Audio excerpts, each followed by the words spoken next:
Hello, Hello, I'm Nathan. I'm Naoto.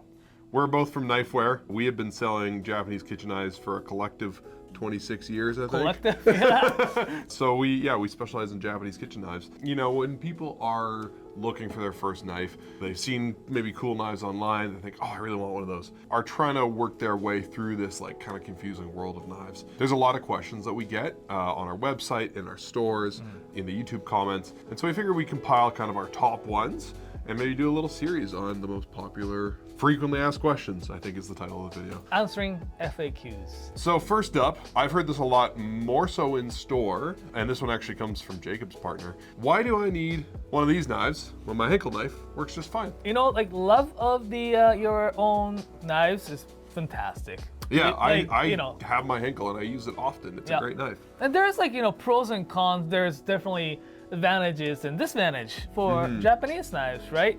So, you know, we have good reason, and they have good reason to keep the Henkel knives, and I do actually in fact have the one Henkel Santoku at home. Yeah, and we use Henkels kind of as a stand-in for like IKEA, Cutco, Costco knife block, anything you have that's like maybe made from a slightly softer steel, not in Japan. We like Japanese knives. I mean, for me, first and foremost, it was like the artistry and the tradition. What about you?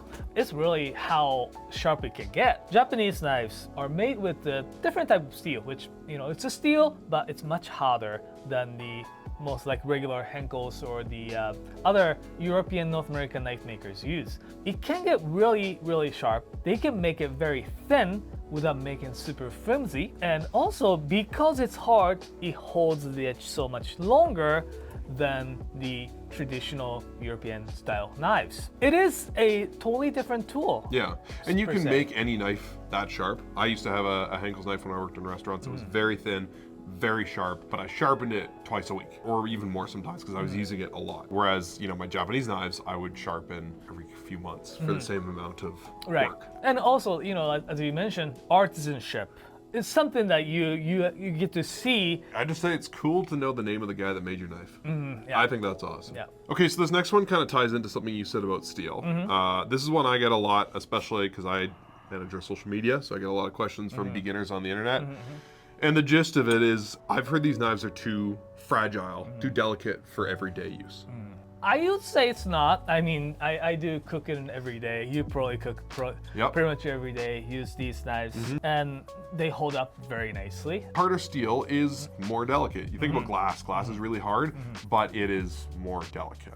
Now, they make Japanese knives in a way that they use harder steel, but not so hard that you like will chip if you cut a rosemary stem, right? They also clad most of these knives in a couple layers of softer steel to protect them. So unlike a ceramic knife, which is just unprotected and will shatter if you drop it, these have quite a lot going on to protect the steel. They are too fragile to cut bones, frozen food, even like a really woody stem of squash, you probably wouldn't want to put your knife through. But for stuff I cut, vegetables, meat, fish, you can cut around bones as long as you're careful and you're fine. Like everyday stuff, not a problem. Yeah, general rule of thumb is that you don't want to cut it into something that you don't want to bite into. If you try to cut into the squash, you can kind of tell. It has too much resistance. It doesn't want to go in.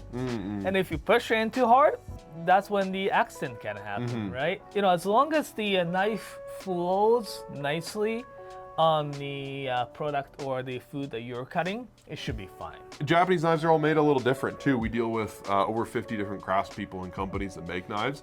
And so some of the knives we sell are more delicate than others. You know, this Haruki Kokuto, this guy has a little bit more steel just behind the edge there than this Masakage Kawishi Yuto. So this guy is a harder steel than the other one, which makes it a touch more delicate, but the steel behind the edge is so much thinner, which is really one of the biggest factors that dictates how tough a knife is.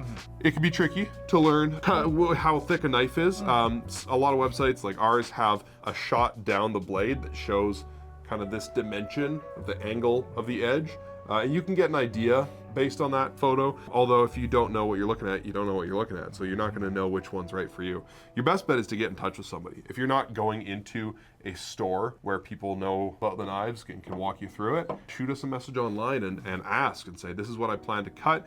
This is my experience level. What knife should I get? And we can help you kind of find something that's going to suit your needs. Okay, so while we're on the topic of steel and what you should and shouldn't cut, this is another one I hear all the time. You know, maybe I'll do a video talking about knife care and somebody will say, oh, that's way too much work. Or they'll just say like, hey, I'm curious about these knives, but I heard they can be kind of a pain to take care of. Knife maintenance. What do people need to know? How much work is it? There's a little general myth that the people think that the old Japanese knives can rust really easy. And that's probably where it stems from, It probably comes from people that go to Japan, buy a knife on vacation because they go to, you know, Tsukiji fish market or wherever, and then take it home and it rusts. Because the guy that sold you the knife in Tokyo may or may not speak English and probably doesn't think to tell you, hey, this knife is going to rust. So there's like little misconception that the old Japanese knives can rust really easy. Some are true, some can rust a little bit easy. This guy, look at it wrong and it'll get rusty. Cut an onion, walk away, come back 3 minutes later, rust. Yeah, it is because they were made with a high carbon steel. High carbon steel is type of steel that can actually develop rust if you leave the water on the blade or if you don't dry them as quickly. These are very traditional type of steel that a lot of blacksmiths like to use.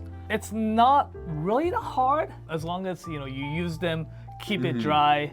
If you live in a humid climate, you may want to put the oil on if you're not going to use it for lengthy period of time, but it shouldn't be too hard. Having said that, we do have a lot of options in stainless steel. Absolutely. There's a lot of really great stainless steels out there these days that perform just as well as high carbon steel. And so if that does sound scary to you, just get a stainless steel knife. Yeah, we do have a hybrid knives, right? Semi-stainless. So and also clad knives. Great thing about carbon steel is that the edge that you can create, right? It gets so much smoother. It's pretty easy, and it gets really, really sharp when you sharpen them. Yeah. But again, the maintenance could be an issue. So there are some knife makers, they decided to clad that core steel, the core carbon steel, with stainless steel. Like this Masakage Koishi, we do have quite a few selections with that construction. If you like to experience that carbon steel edge, but not quite sure if you're ready to take care of whole carbon steel experience, get those knives. These are fantastic, easy to take care of, easier to take care of. And as far as day-to-day maintenance for any Japanese knife, I cut with the knife. When I'm done cutting with the knife, I wash it by hand, I dry it, I put it away. I store it somewhere that it's not gonna be rattling around in a drawer. If I do, I put a blade guard on the edge. That way it won't cut me or damage the knife. I don't put it in the dishwasher, and I don't cut really hard stuff like bones or frozen food. I use a ceramic honing rod to keep my knife sharp. We'll talk more about this later. And then I get it sharpened on whetstone professionally, or in my case, I sharpen it myself every couple of years. And that's kind of it. Like day-to-day maintenance, wash it by hand, store it properly. If you do those two things and you are reasonably competent with your knife skills, you'll be fine. We have more in-depth videos on knife care and even the high carbon steel knives, right? We have a whole video on that you can check out.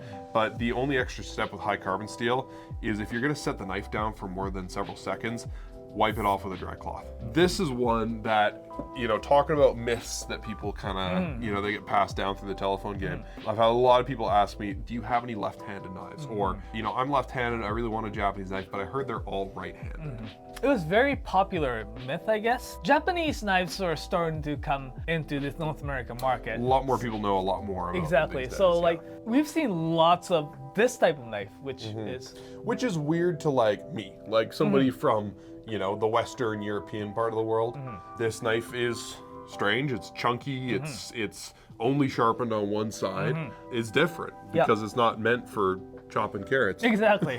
We've seen lots of Deba knife came in for sharpening, and their explanation was that I bought this in Japan, been recommended to be used as a multi-purpose knife. Yeah, I think recommended as in you told the guy in English, I want a multi-purpose knife, and the guy's probably said in Japanese, this is the knife you can buy. Often, tourists will go, they'll buy a knife, they maybe don't have the tools to communicate with that person, and so they don't end up with what they're looking for. So I think that's where it kind of started it. yes, there are lots of right-handed bias or left-handed Yeah. bias knives in Japan. You'll see a sushi chef using these, like a deba to butcher fish, a yanagiba to cut sashimi. Yeah, but in fact though, the vast majority of knives, chef's knives, gyutos, traditional santokus, multi-purpose knife, are sharpened from both sides. Yeah, And- probably 95% of what we carry, right? Absolutely. There are some knives that actually made with the handle like this. Yeah, something like this has the not symmetrical Yeah, shape kind of like a teardrop of the shape hand. handle. Yeah, it's not too bad for left-handed actually people to hold it either. Yeah, I've known plenty of lefties that love that handle because it actually feels great in their Yeah, hand. most knives are ambidextrous. There are some knife makers, not like traditional deba, yanagiba, or the usuba. There are some knife makers make the knife more right-handed biased. Something like Gleston. This knife here, it's got the carve here, it's got the dimples here. On the back, it's pretty flat. So this is definitely made for right-handed bias. Also something like Sakai Takayuki SK5 knives, they are sharpened about 70-30 bevel, which is not entirely right-handed. You might notice it wanting to cut in one direction Exactly. a little bit. Especially like something dense and tall. Yeah, if you are left-handed and you want to get into sushi making or butchering fish with a deba, they do make left-handed ones. They're much trickier to find, but you would want to go in that direction if you are left-handed because you will probably struggle with the right-handed ones. Otherwise, if you're just looking for an everyday knife, don't worry about it. So this last one, it's very common that folks in our warehouse who run our help desk will answer this. And it's people who are basically like at checkout, they've finally figured out what knife they want to get. They're looking at getting, they've got their blade guard picked out, and they're looking at one of these guys. This is a ceramic honing rod. It's similar to the steel that comes with your set of 15 Henkels that you got when you got married, but it's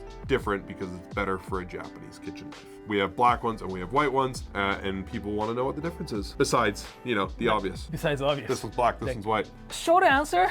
Almost nothing. Yeah, short answer is very subtle. I mean, effect that will give it to the knives probably is very similar. By touch, you could feel slight differences, like black one is slightly smoother, Little bit. white and slightly coarser. Slightly, yeah. Ever slightly. Both do fantastic job for any Japanese kitchen knives. Yeah, the ceramic in this one is harder than this one. The important thing is that these are both harder than the kitchen knives. The reason you don't want to use a steel rod on your Japanese knife is because it's actually softer than the steel in this knife, so it can't push that steel around. And a lot of them have a texture that almost looks like a file, and that can be really damaging to the edge of your Japanese knife and mean that you have to sharpen it more often.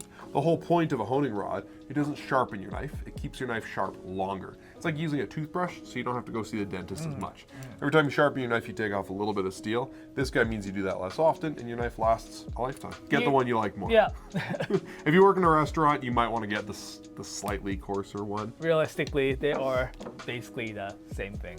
I hope this has been helpful, whether we're mostly making this for kind of new people. If you have a question, whether you are brand new to Japanese knives or experienced, pop it down below. Like I said, we've got a combined 26 years of experience. Yes, we do work for a company that sells knives, but the whole thing is we've collectively helped thousands and thousands of people choose a knife. We've had a lot of questions come through and worked to find the best answers for them. So, Absolutely.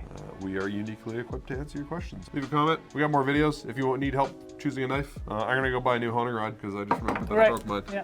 Maybe I'll get the white one this Yeah, time. there you go. Peace. Okay. Well, speaking of George Bush, today we're talking about Japanese kitchen knives.